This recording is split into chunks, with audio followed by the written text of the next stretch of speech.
जय हिंद दोस्तों। मासादे अकादमी में आप सभी मित्रों का हार्दिक स्वागत है। मैं प्रदुम पाल एसएससी एमटीएस 2023 का बैच लेकर के प्रैक्टिस सेट आप सभी के लिए जीएस फैकल्टी मैं आप सभी का इस बैच में आगाज करता हूं और मां सरस्वती को प्रणाम करते हुए इस क्लास का आगाज करता हूं। कुछ आप सभी लोगों के लिए चंद लाइनें जो आपको ऊर्जावान बनाएंगी, आपको मंजिल तक ले जाएंगी। तो इंतजार करने वालों को सिर्फ उतना ही मिलता है जितना कोशिश करने वाले छोड़ जाते हैं, क्वेश्चन नंबर 1 पे आते हैं मेरे दोस्त, मेरे भाई। सबसे पहले क्वेश्चन नंबर 1 को रीड करते हैं। तो रीड करिएगा। भारत का निम्नलिखित में से कौन सा राज्य वर्ष 2023 के पुरुष हॉकी विश्व कप की मेजबानी करेगा? तो कौन करेगा? तो इससे पहले जो हॉकी विश्व कप है ये कौन सा फेडरेशन कराता है, इस पे आते हैं। तो ये कौन सा फेडरेशन करवाता है? ये हॉकी फेडरेशन कोई होगा FIH।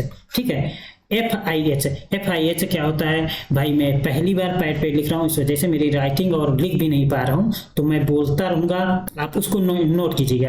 ठीक है, इंटरनेशनल हॉकी फेडरेशन मतलब अंतरराष्ट्रीय हॉकी महासंघ।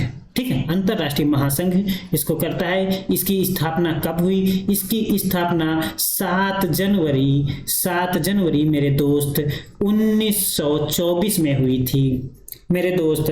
हॉकी फेडरेशन का हेडक्वार्टर कहाँ पे है? तो मेरे दोस्त हॉकी फेडरेशन का हेडक्वार्टर ल्यूसाने स्विट्जरलैंड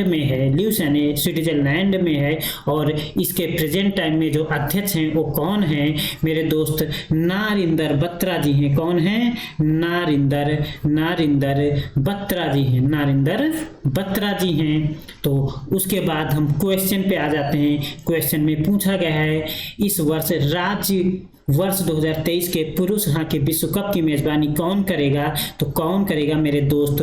उड़ीसा राज्य करेगा। भारत का उड़ीसा राज्य करेगा।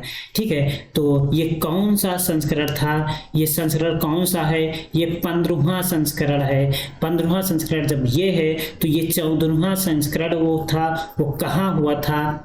तो इसकी बात करते हैं। तो इसका तो अभी हुआ नहीं, तो ये तो पता नहीं 14वां संस्करण में कौन जीता था, ये कहाँ हुआ था। तो जो 14वां संस्करण है मेरे दोस्त वो नीदरलैंड में हुआ था। कहाँ पे हुआ था? नीदरलैंड में हुआ था। वो कहाँ पे हुआ था? नीदरलैंड में। और इस संस्करण को किसने जीता था? ये संस्करण कब हुआ था? 14वां संस्करण 2018 में हुआ था। इसे कौन जीता था? इसको बेल्जियम ने जीता था। इसको किसने जीता था? इसको बेल्जियम ने जीता था। ये आप याद रखिएगा। ठीक है मेरे दोस्त, दूसरे क्वेश्चन की तरफ हम बढ़ते हैं। ये रहा आपका दूसरा क्वेश्चन।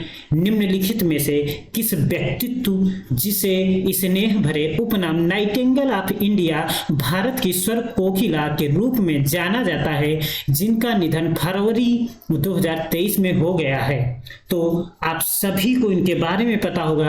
आप बताइएगा, कमेंट में बताइएगा। ये है स्वर कोकिला। मैं आपको बताता हूं भारत कोकिला। तो भारत कोकिला कौन है? भारत कोकिला को किसको भारत कोकिला किसका उपनाम है? तो सरोजनी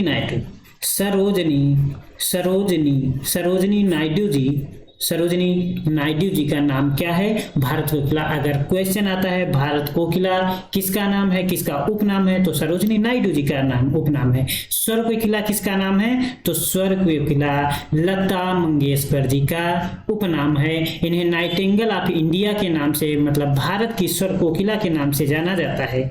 ऑप्शन नंबर 2 पर आते हैं। ये सरोज खान एक डांसर हैं मेरे दोस्त। ये डांसर हैं, याद रखिएगा। कभी पूछा जा सकता है, किसी अदर एग्जाम से पूछा जा सकता है। एसएससी में नहीं पूछा जाएगा शायद, एसएससी में बहुत कम चांसेज हैं। तो ये एक डांसर थे, इनका निधन हो गया है। इनका निधन कब हुआ है यही पूछा जा सकता है। सरोज बत्रा का निधन कब हुआ? तो 2020 में। ठीक है, ये कौन थी? ये एक डांसर थी, अभिलाषा पाटिल। ये एक एक्टर थी। इनका निधन कब हुआ? 2019 में। तरला जोशी, ये भी एक एक्टर हैं। इनका निधन मुझे नहीं याद है, मुझे नहीं पता है, आप इसको कमेंट में बता सकते हैं। क्वेश्चन नंबर 2 की तरफ बढ़ते हैं हम लोग दोस्त क्वेश्चन नंबर 3 की तरफ बढ़ते हैं। क्वेश्चन नंबर 3 क्या है, आप पढ़िएगा, मेरे साथ में पढ़िएगा। शिव कुमार शर्मा का नाम किस वाद्य यंत्र से जुड़ा हुआ? शिव कुमार शर्मा का नाम किस वाद्य यंत्र से जुड़ा हुआ है? इससे पहले हम ऑप्शन नंबर 1 पे आते हैं और ऑप्शन का ऑपरेशन करते हैं। ऑप्शन का ऑपरेशन करते हैं तो सितार से कौन ऐसा व्यक्ति है, जो कौन ऐसे महान व्यक्ति हैं जिनका ताल्लुक सितार से है? तो आपको याद रखना है, मैं प्रमुख लोगों को बताऊंगा जो एग्जाम में पूछे जाते हैं।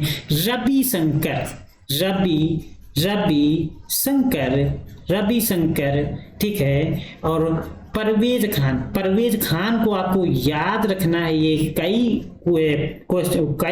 एग्जामों में पूछे जा चुके हैं और पूछने के चांसेस भी हैं। कौन? परवेज खान। ऑप्शन नंबर 2 पर आते हैं, इसका ऑपरेशन करते हैं।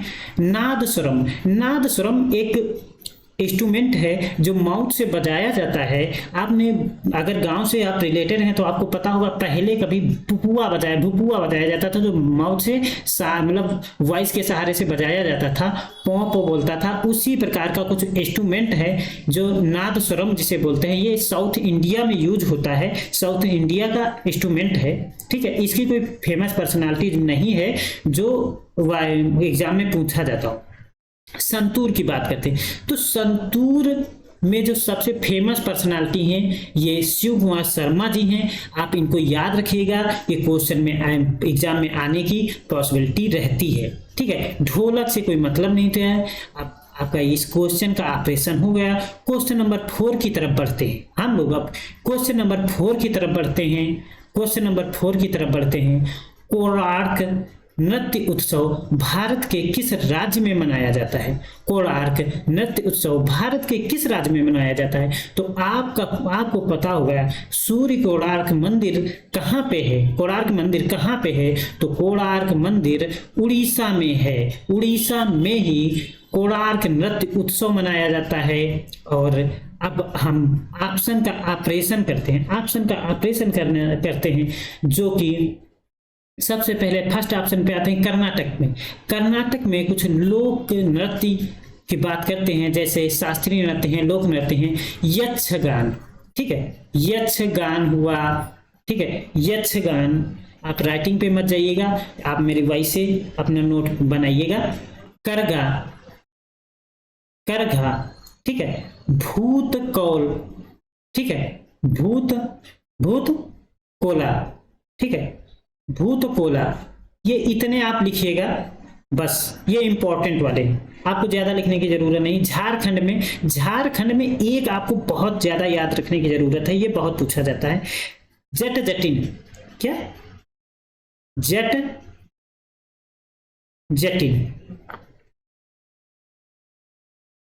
जटजटिन, ठीक है। जटजटिन, सरहुल, जटजटिन आपको याद रखना है। सरहु, ठीक है। और छाऊ, कर्मा, ये सब किसके हैं? कर्मा झारखंड के हैं। उड़ीसा का उड़ीसी, ठीक है। उड़ीसा का क्या है? ओडिसी, ठीक है। और उड़ीसी, छाऊ, सवारी, ठीक है, पैका, ये सब कहाँ के? उड़ीसा के हैं, ठीक है। तो उसके बाद आते हैं राजस्थान में आप सभी को बहुत पता होगा कठपुतली, ये बहुत फेमस है। कठपुतली राजस्थान की बहुत फेमस है, ठीक है। और धापाल, ठीक है। धापाल, ये लोक नृत्य हैं। और आपको याद रखना है राजस्थान में सबसे इंपॉर्टेंट, इसको स्टार बना के नोट कर लीजिएगा, गढ़गौर, ठीक है। गढ़गौर, ठीक है। तो आप ये नोट कर लीजिएगा। अब क्वेश्चन नंबर 5 की तरफ बढ़ते हैं। निम्नलिखित में से किस राज्य के राज्य विधानमंडल में 2 सदन है? तुम 2 सदन वाले आपके राज्य बताए दे रहे हैं, आपके 2 सदन वाले 6 राज्य हैं, कितने हैं? 6 राज्य हैं। कौन कौन से हैं? यूपी बिहार, महाराष्ट्र, यूपी बिहार महाराष्ट्र, कर्नाटक,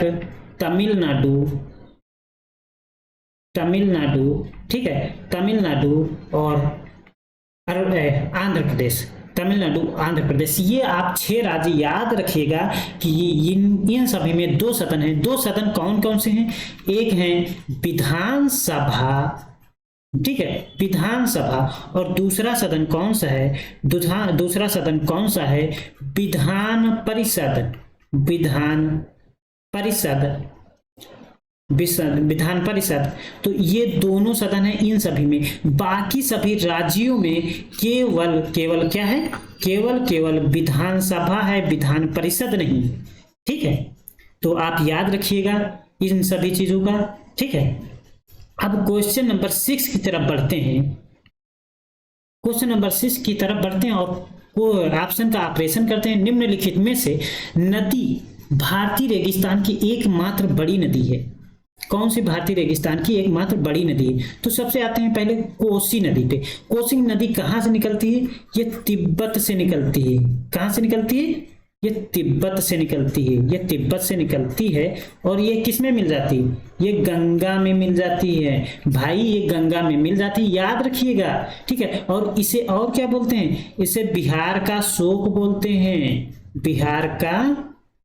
बोलते हैं, भाई, ठीक है। और उसके बाद आते हैं ऑप्शन नंबर 2 पर। ये सबसे ज्यादा पथ चेंज करती है, सबसे ज्यादा पथ चेंज करने वाली या फिर सबसे ज्यादा बहिया लाने वाली, तो ये है, यही है, ठीक है। बेतवा नदी पर आते हैं। बेतवा नदी ये किसकी सहायक नदी है? ये है यमुना की सहायक नदी। ये किसकी सहायक नदी है? ये यमुना की सहायक नदी है, ठीक है। ये कहाँ से निकलती है? ये भूपाल से निकलती है, यमुना में मिल जाती है। भोपाल होता है, भूपाल नहीं होता है भाई, भोपाल होता है। लूनी नदी इसका आंसर हो जाएगा। इसका ये कहाँ से उद्गम होती है? ये राजस्थान से निकलती है। और ये जो गुजरात का कच्छ है, गुजरात के कच्छ में ये मिल जाती है, गुजरात के कच्छ में मिल जाती है, ठीक है। उसके बाद बात करते हैं बनास नदी, ठीक है। ये बनास नदी है, ये चंबल की सहायक नदी है। किसकी? चंबल, ये चंबल की सहायक नदी है। और अब ऑप्शनों का ऑपरेशन हो गया। तो अब क्वेश्चन नंबर 7 पर आते हैं। किस क्वेश्चन पे आते हैं? क्वेश्चन नंबर 7 पे आते हैं। क्वेश्चन नंबर 7 है FIH पुरुष हॉकी विश्व कप 2018 किस देश ने जीता? क्या पूछा है? किस देश ने जीता है? मैं आपको बता चुका हूं, ये कहां पर हुआ था? नीदरलैंड में हुआ था। किस देश ने जीता है? बेल्जियम ने जीता है। तो इसका आंसर क्या हो जाएगा? बेल्जियम। क्वेश्चन नंबर 8 की तरफ बढ़ते हैं। Modi government new surge of communalism पुस्तक के लेखक कौन है? तो सबसे पहले हम आते हैं ऑप्शन नंबर 1 पर। ऑप्शन का ऑपरेशन करते हैं। तो इनकी कौन सी, प्रणब मुखर्जी की कौन कौन सी बुक आपको याद रखनी है? तो सबसे पहले क्या आते हैं? द डोमेटिक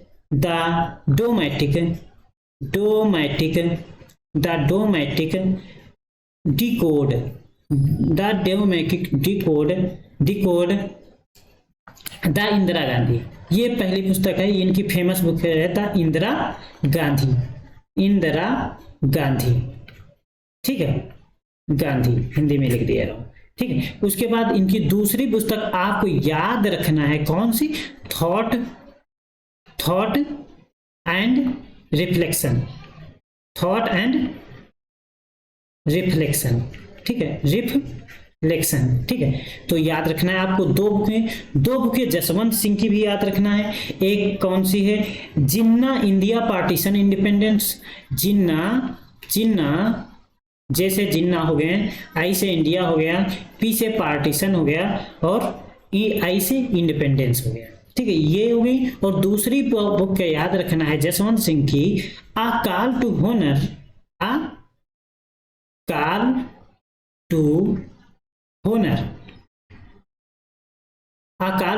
आपको याद रखना है, ठीक है। और तीसरा नाम आ गया है क्या, सीताराम येचुरी। सीताराम येचुरी इसका आंसर हो जाएगा, जो कि Modi government new search of communalism पुस्तक के लेखक हैं। अब बात करते हैं ऑप्शन नंबर 4 पे। ऑप्शन नंबर 4 पे एमजे अकबर। एमजे अकबर, आप नोट भाई बनाते रहिएगा, बहुत इंपॉर्टेंट क्वेश्चन है। The making of India, the making of India, the making of India, the making of India, ठीक है, द मेकिंग ऑफ इंडिया। और दूसरी पुस्तक एक नोट कर लीजिएगा, the siege within, the siege within, the siege within, ठीक है। तो आप नोट करते रहिएगा। क्वेश्चन नंबर 9 की तरफ बढ़ते हैं। एहोल, एहोल की राजधानी, एहोल किसकी राजधानी? तो आते हैं एहोल किसकी राजधानी है, तो चालुक्यों की। ऑप्शन पे आते हैं, ऑप्शन नंबर 1 पे ऑप्शन का ऑपरेशन करता है। चालुक्य की क्या राजधानी है? एहोल। चालुक्य की एहोल है, जो कि आंसर आपका यही है, ठीक है, आपको पता है। तो इसके संस्थापक कौन है? तो इसको संस्थापक कौन है? पुलकेशन, पुलकेशन, ठीक है, पुलकेशन फर्स्ट। पुलकेशन फर्स्ट ने चालुक्य वंश की स्थापना की थी। ऑप्शन नंबर 2 पर आते हैं। ऑप्शन नंबर 2 पे जो है वो इनकी पल्लवों की राजधानी, पल्लव वंश की राजधानी क्या था? तो पल्लव वंश की राजधानी थी कांचीपुरम। कांचीपुरम जो है, कांचीपुरम, कांचीपुरम, कांचीपुरम पल्लवों की राजधानी है। और पल्लव वंश की स्थापना किसने किया था? तो पल्लव वंश की स्थापना सिंह, पल्लव वंश की स्थापना किसने किया था? पल्लव वंश की स्थापना सिंह विष्णु ने किया था। किसने किया था? सिंह विष्णु ने किया था। अब आते हैं पांडवों पर। पांडवों की राजधानी क्या थी? पांडव वंश की राजधानी क्या थी? तो मदुरै, ठीक है, मदुरै इसकी पांडवों की राजधानी थी। और इनके वंश की स्थापना किसने किया था? इनके वंश की स्थापना किया था नेडियोन, ठीक है, नेडियोन, नेडियोन ने इनकी स्थापना की थी। उसके बाद ये चोलो गलत लिख गया, चोल होता है, ठीक है। चोल वंश की स्थापना किसने किया था? विजयालय ने किया था। और इसके राजधानी किया था उरैयूर, उरैयूर, ठीक है, उरैयूर इसकी राजधानी थी। और विजयालय ने, विजयालय ने स्थापना किया था, विजयालय ने स्थापना किया था। आप क्वेश्चन नंबर 10 की तरफ बढ़ते हैं, ना देर करते हुए। व्यापकगत, व्यापकगत के सिद्धांत का प्रतिपादन निम्नलिखित में से किसके द्वारा किया गया? व्यापकगत का सिद्धांत है क्या? व्यापकगत का सिद्धांत, व्यापकगत के सिद्धांत से पहले इसका नाम था चूक सिद्धांत, ठीक है, चूक का सिद्धांत, चूक का सिद्धांत का भी नाम जानते। आप जरा सा चूके तो आप गए, मतलब इसी को क्या आगे चल के इसको विलय भी कहते हैं। विलय नीति जो हुई थी, विलय सिद्धांत, ठीक है, ये यही था। तो ये किसने चालू किया था विलय नीति में? लॉर्ड डलहौजी ने विलय नीति चालू की थी, ठीक है। तो लॉर्ड डलहौजी ने ही व्यापकगत का सिद्धांत दिया था। तो इसका नाम पहले चूक था, उसका व्यापकगत हुआ, उसी का विलय नाम पड़ गया था। इसमें क्या था, आप सभी लोगों को पता है कि दूसरे के राज्य पर विजय प्राप्त करना और उसको अपने में मिला लेना, उसको दड़ा धमका करके अपने साम्राज्य में मिला लेना, ये इनकी नीति थी। उसी को व्यापकगत का सिद्धांत कहा गया था। क्वेश्चन नंबर 11 पे आते हैं। टंकेश्वर हजारिका बोरबयान को, टंकेश्वर हजारिका बोरबयान को भारत के किस शास्त्रीय नृत्य से उनके उत्कृष्ट योगदान के लिए वर्ष 2018 में संगीत नाटक अकादमी पुरस्कार प्रदान किया गया था? कौन सा किया गया था? संगीत नाटक अकादमी सन 2018 किस शास्त्रीय नृत्य में इनको टंकेश्वर किससे संबंधित हैं? तो इसकी बात करते हैं। सबसे पहले आते हैं ऑप्शन नंबर 1 पे कुचिपुड़ी। कुचिपुड़ी कहाँ का है? तो कुचिपुड़ी है आंध्र प्रदेश का। उसके बाद आते हैं भरतनाट्यम पे। भरतनाट्यम कहाँ का है? तो तमिलनाडु का है। फिर आता है सत्रिय। सत्रिय कहाँ का है? असम का है, ठीक है, सत्रिय असम का है। और कथक कहाँ का है? कथक कहाँ का है? तो कथक आपके यूपी का है, ठीक है। तो इनको किस में मिला था? इनको मिला था सत्रिया के लिए, सत्रिय जो कि असम का है, ठीक है। उसके बाद अब आते हैं किस पे? केरल। केरल का कौन सा याद रखना है? केरल के मुझे 2 याद रखे हैं। कथकली। कथकली कहाँ का है? केरल का, और मोहिनी अट्टम और कथकली, दो केरल के याद करने हैं। और उसके बाद आते हैं उड़ीसा में, उड़ीसा में ये क्या, मतलब उड़ीसा का उड़ीसी है जो कि शास्त्रीय नृत्य है, ठीक है। उसके बाद आते हैं मणिपुरी में, मणिपुर में मणिपुरी है, ठीक है, ये वहाँ का शास्त्रीय नृत्य है। अब क्वेश्चन नंबर 12 पे आते हैं। क्वेश्चन नंबर 12 पे आते हैं, भारत सरकार के किस विभाग ने अप्रैल 2022 में वन हेल्थ प्रायोगिक जो परियोजना है, पायलट प्रोजेक्ट के नाम से जिसे जाना जाता है, उसे किस विभाग ने शुरू किया था? तो इस पर आते हैं। सबसे पहले ऑप्शन पे आते हैं उपभोक्ता मामला विभाग। तो उपभोक्ता मामला विभाग का इसे वन हेल्थ, मतलब वन से कोई मतलब ही नहीं। औषध विभाग का है, लेकिन इसका कोई मतलब नहीं है, ये तो दवाई से विश्व से मतलब दवा से मतलब रखता है, केमिस्ट्री, ठीक है। वाणिज्य विभाग का इससे कोई मतलब नहीं है। तो बचा कौन सा विभाग? आपका विभाग एक विभाग पड़ा जिससे है पशुपालन और डेयरी विभाग, ठीक है। तो इसने पायलट प्रोजेक्ट को, मतलब भारत सरकार ने जो शुरू किया था वन हेल्थ, इस विभाग के अंतर्गत वो शुरू किया गया था। क्वेश्चन नंबर 13 पे आते हैं। क्वेश्चन नंबर 13 क्या है? क्वेश्चन नंबर 13 है, निम्नलिखित में से क्या कृत्रिम परिस्थितिकी तंत्र का उदाहरण है? कृत्रिम परिस्थितिकी क्या होता है? जो परिस्थितिकी मानव के द्वारा या हम लोगों के द्वारा लगाई जाती है उसे कृत्रिम कहते हैं। जो प्राकृतिक वो परिस्थितिकी होती है जो प्रकृति के द्वारा भगवान की देन है, जैसे जंगल, जैसे कोई उल्कापिंड गिरा या किसी भी तरीके से झील बन गई या तालाब बन गई, ये सब पहले प्राकृतिक होते हुआ करते थे। तालाब अब तो कृत्रिम होने लगे हैं, खुदवाए जाते हैं पानी भरने के लिए, ठीक है। तो अब तो कहा जा सकता है तालाब। लेकिन जो मेरे क्वेश्चन का आंसर है बगीचा, या इसे उद्यान कहते हैं। उद्यान में आपको सभी को पता हो गया, जैसे दुधवा उद्यान। तो यहाँ पर क्या होता है कि अन्य देश से, अन्य प्रदेश से टाइगर या कुछ जानवर, जंगली जानवर को शिफ्ट किया जाता है, वहाँ पर मतलब सुरक्षा की जाती है, ठीक है। ये सब अपने आप द्वारा बनाए जाते हैं कि वहाँ पर जानवर रह सकें, सुरक्षित रह सकें, हम जनजातियां बचाएं, ठीक है, इन सभी चीज़ों के लिए। तो बगीचा इसका आंसर हो जाता है। क्वेश्चन नंबर 14 की तरफ आते हैं हम लोग। क्वेश्चन नंबर 14 में क्या है, आप सभी लोग आंसर दीजिएगा।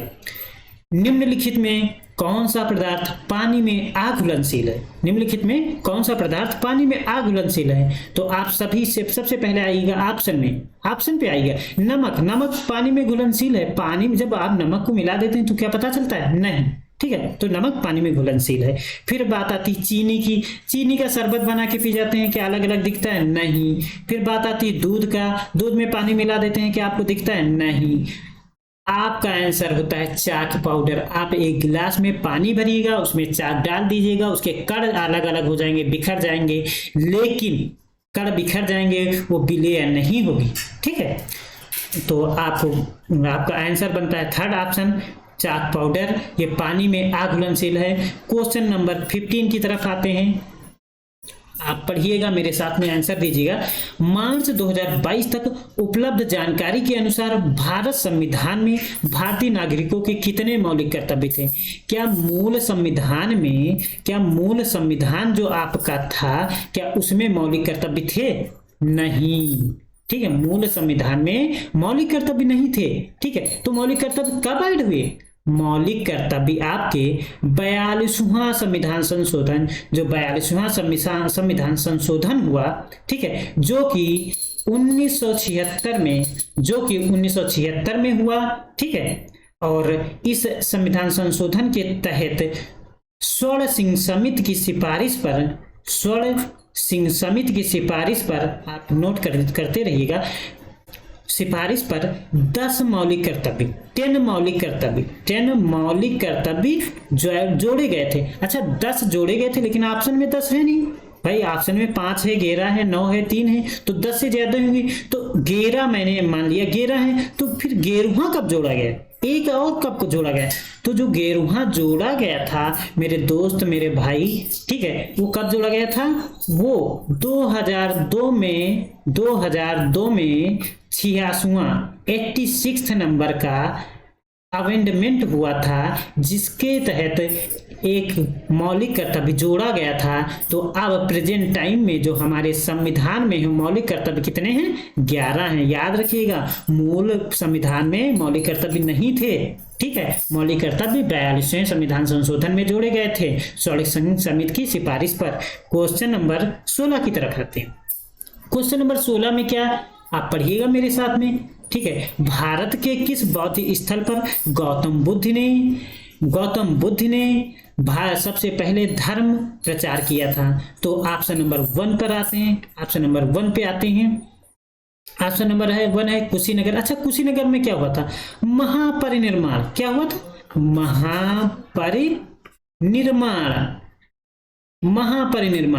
महापरिनिर्वाण हुआ था कुशीनगर में। मतलब इनकी डेथ हुई थी। डेथ कब हुई थी?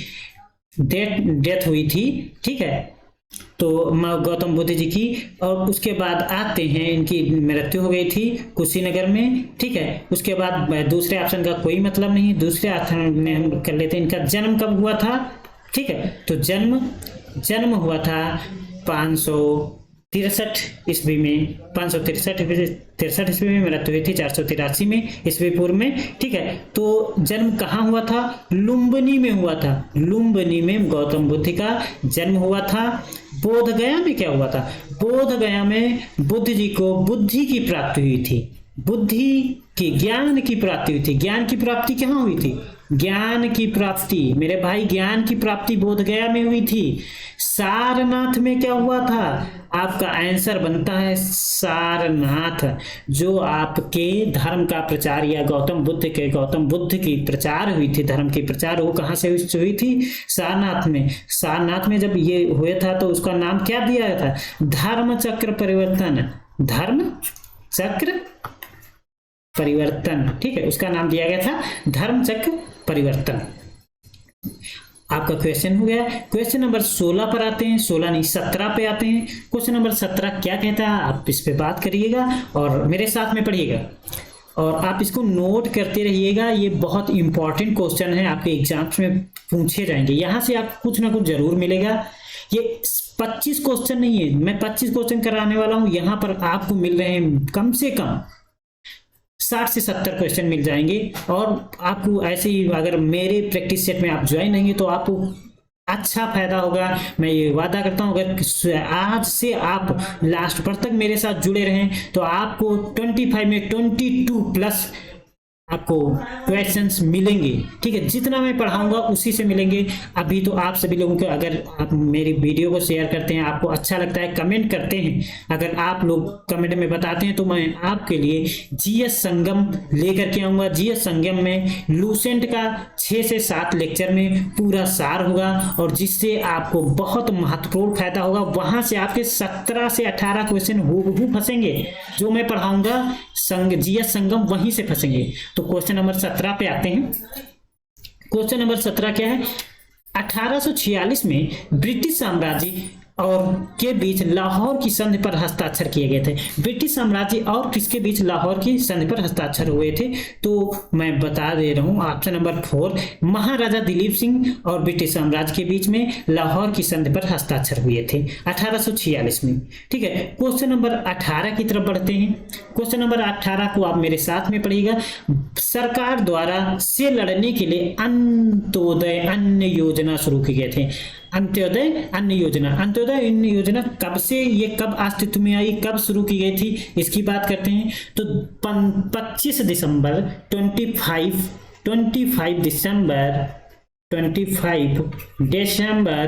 2000 में, ठीक है, ये आई हुई थी योजना। ये किस लिए आई थी? ये गरीबों की सहायता के लिए, गरीबी को हटाने के लिए, गरीबी को कम करने के लिए इसी योजना के तहत राशन कार्ड बनाए गए थे। ये 25 दिसंबर 2000 में आई हुई थी। तो इसका आंसर क्या हो जाएगा? सेकेंड ऑप्शन, गरीबी के लिए अंत्योदय योजना लाई गई थी। क्वेश्चन नंबर 19 पे आते हैं। 2011 की जनगणना के अनुसार भारत का लिंगानुपात लगभग क्या है? जो 2011 की जनगणना के अनुसार भारत की लिंगानुपात क्या है, इसका आंसर दीजिएगा। मैं आपको कुछ और बता रहा हूं कि सर्वाधिक किस राज्य की थी? सर्वाधिक किस राज्य की थी? केरल, ठीक है। लिंगानुपात सर्वाधिक कहाँ का था? केरल का था।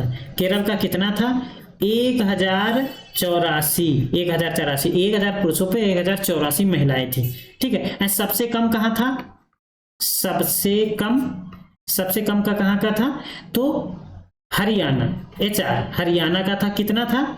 877 मेरे भाई। ठीक है। तो बात करते हैं यूपी, मैं यूपी का हूँ, यूपी का कितना था? यूपी का था 912 मेरे भाई। ठीक है। अब इसका आंसर पे आते हैं, तो आंसर इसका क्या है? ऑप्शन नंबर 1 इसका आंसर बनेगा। और क्वेश्चन नंबर 1000 पे 940 महिलाएं पूरे भारत में 2011 की जनगणना के अनुसार थी। और उसके बाद क्वेश्चन नंबर 20 की तरफ बढ़ते हैं। सैम अग्नेय चट्टाने के उदाहरण चर्चा करता है, यह निम्नलिखित में से कौन सा हो सकता है? तो पहली चीज, सैम अग्नेय चट्टान क्या होते हैं? अग्नेय चट्टान क्या होती है? अग्नेय चट्टान वे होते हैं जैसे कोई वॉल्केनो है। ठीक है। वॉल्केनो, यहाँ से क्या लावा निकलता है, लावा इधर फैलेगा, सारी तरफ लावा फैलता है। ठीक है। ये फैलेगा तो उसके बाद क्या होगा? ये लावा निकलेगा, बहुत ऊंचाई तक जम जाएगा। ठीक है। ठंडा होगा, अभी तो गर्म है, तो ये फैलता रहेगा, लिक्विड रूप में है, ये जम जाएगा, तो ये एक चट्टान का रूप लेगा। ये चट्टान का रूप ले लेगा। इसे ही अग्नेय चट्टान, ये आग से निकलती है, उसके बाद ये ठंडा होकर एक चट्टान बना देती है, तो इसे ही क्या बोलते हैं? अग्नेय चट्टान बोलते हैं। ठीक है। अग्नेय चट्टान बोलते हैं। तो ये इसका आंसर क्या हो जाएगा? ये यहाँ पर कौन कौन सी चट्टानें मिलती हैं? एक तो बेसाल्ट की चट्टानें, ठीक है, ग्रेनाइट की चट्टानें, ये सब कैसी चट्टानें हैं? ये सब अग्नेय चट्टानें हैं। ठीक है। तो इसका आंसर हो जाएगा ऑप्शन नंबर 2, याद रखिएगा। ठीक है। जैसे बलुआ पत्थर क्या अग्नेय हो सकता है? नहीं, बलुआ तो बिखरता रहता है। जो ये चूना पत्थर, ये सब औषधि होती है, संगमरमर, ये सब औषधि होती है। ठीक है। तो ऑप्शन नंबर 2 हो जाएगा। अब आपसे क्वेश्चन नंबर 21 की तरफ बढ़ते हैं। भारतीय अर्थव्यवस्था में भारतीय वर्ष तक चलता है।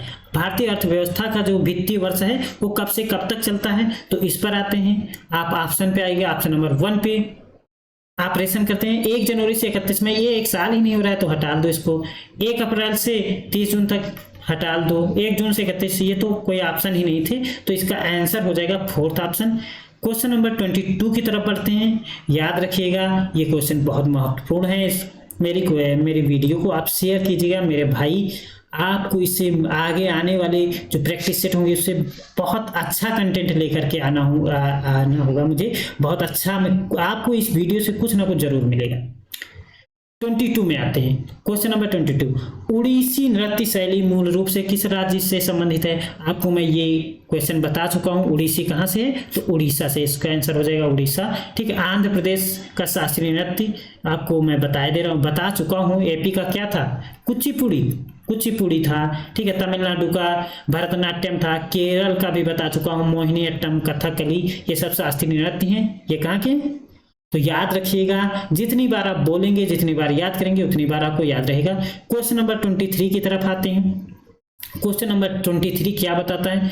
क्वेश्चन नंबर 23, अप्रैल 2022 तक उपलब्ध जानकारी के अनुसार भारत की निम्नलिखित में से कौन सी ट्रेन सबसे तेज ट्रायल रन के अनुसार चलती है? सबसे तेज चलती है। तो सबसे तेज चलती है तो कौन सी ट्रेन चलती है? तो ट्रेन 18, जिसे वंदे भारत एक्सप्रेस के नाम से जाना जाता है। और ये कब से चलती है? ये 15 फरवरी को लॉन्च हुई है। 15 फरवरी 2019 से चलती है। ठीक है। इसकी रेंज कितनी है? कितने से कितनी ऑपरेट की जाती है? 130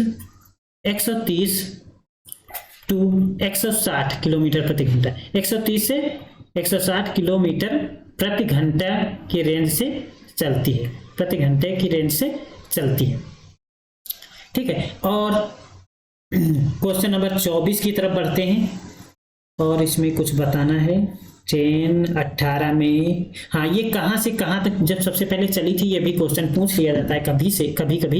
न्यू दिल्ली टू वाराणसी कानपुर होते हुए पहुंच जाती है। ठीक है। तो उसके बाद क्वेश्चन नंबर 24 पर आते हैं। क्वेश्चन नंबर 24 क्या बोलता है, गुलाम वंश के शासक गयासुद्दीन बलबन 1265 से 1286 ईस्वी में उपाधि धारण की। कौन सी उपाधि धारण की थी गयासुद्दीन बलबन? तो आपको मैं सबसे पहले आप आंसर दीजिएगा। गुलाम वंश के बारे में बताते हैं। गुलाम वंश, ठीक है। तो गुलाम वंश जो है ये कब ये बना था? तो ये 1206 में अस्तित्व में आया और 1290 में ये चला गया। गुलाम वंश की समाप्ति हो गई, ठीक है। तो इसको किसने स्टेब्लिश या स्थापित किया था? इसकी स्थापना किसने किया था? तो कुतुबुद्दीन ऐबक जिसे लाख बख्श के नाम से जानते हैं, उसने इसकी स्थापना की थी। कुतुब मीनार की भी नींव कुतुबुद्दीन ऐबक ने भरी थी और इल्तुतमिश ने पूरी करवाया था, ठीक है। तो गुलाम वंश के बाद कौन सा? खिलजी वंश आया था। तो इससे पहले मैं इसमें जो कितने शासक शासन किए थे गुलाम वंश में? 11 शासन, ठीक है। तो 11 शासकों ने शासन किया था। ये किस नंबर का था? ये 9वें नंबर का शासन था। इसने कौन सी उपाधि धारण की थी? ये अपने आप को क्या बोल रहा था कि ये अपने आप को बोल रहा था मैं भगवान की छाया हूँ, जिल ए इलाही। इन्हें क्या बोला? जिल ए इलाही, ठीक है, की उपाधि धारण की। क्वेश्चन नंबर लास्ट और 25 की तरफ बढ़ते हैं। यहाँ से आपको 4 क्वेश्चन मिल रहे हैं, 4 ऑप्शन मिल रहे हैं। तो बेकिंग सोडा का रासायनिक सूत्र क्या है? बेकिंग सोडा का रासायनिक सूत्र क्या है? ये क्या है? यहाँ पर थोड़ा सा प्लस कीजिएगा, प्लस में H2O जोड़ दीजिएगा और ये सूत्र आपका बन के तैयार हो गया। प्लास्टर ऑफ पेरिस किसका हो गया? Plaster of Paris. Calcium sulphate hematite, ठीक है, कैल्शियम सल्फेट हाइड्राइड किसका रासायनिक नाम है और इसको क्या बोलते हैं? Plaster of Paris. यहाँ पर थोड़ी सी गलती हुई, मिस्टेक हुई। यहाँ Na2 है भाई, यहाँ पे Na2 है, Na2CO3, ठीक है, Na2CO3। ये क्या होता है? ये होता है, इसको बोलते हैं क्या? Na2CO3 इसे धामन सोडा को क्या है? इसका नाम क्या होता है? रासायनिक नाम सोडियम कार्बोनेट के नाम से जानते हैं। ये है क्या? ये अमोनियम क्लोराइड,